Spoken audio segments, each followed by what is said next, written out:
guys আমার পিছনে যে ব্ল্যাক সিজন ওয়ানটা দেখতে পাচ্ছ এটা কিন্তু আমাদের পুরুল গেমিং মানে বাংলাদেশের অন্যতম একজন স্নাইপার প্লেয়ার পুরুল গেমিং করে গেছে আমাদের কাছে পুরুল ভাই কিন্তু তখন লাইভ স্ট্রিমে ছিল ফেসবুকে তো এই অবস্থায় কিন্তু আমাদের কাছে পড়ে যায় পুরুল ভাই সামনে যে প্লেয়ারটা দেখতে পাচ্ছি জোকার ওইটাই কিন্তু আমি গাইস এখানে কিল ফিডে আমার নামটা দেখা পর পুরুল ভাইয়ের রিঅ্যাকশন এই আপনাদের সাথে ওগুলা মানে প্রত্যেকটা এই জিনিসটা মানে অনেকের কন্ট্রোল করে বলতে তাই বলছে আরে গাইস হইল না ঠিক আছে এই যে কি যে লবিতে খেলতে আসে কিছু কুত্তাগুলো না এত মানে কুত্তা থেকে হয়েছে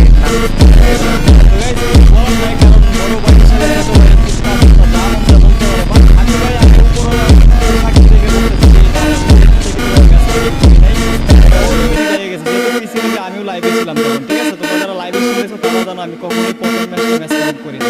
যাই হোক গাইজ আমরা সবসময় চাই আমাদের ম্যাচে বড় বড় বিগেস্ট প্লেয়ার পড়ুক যাতে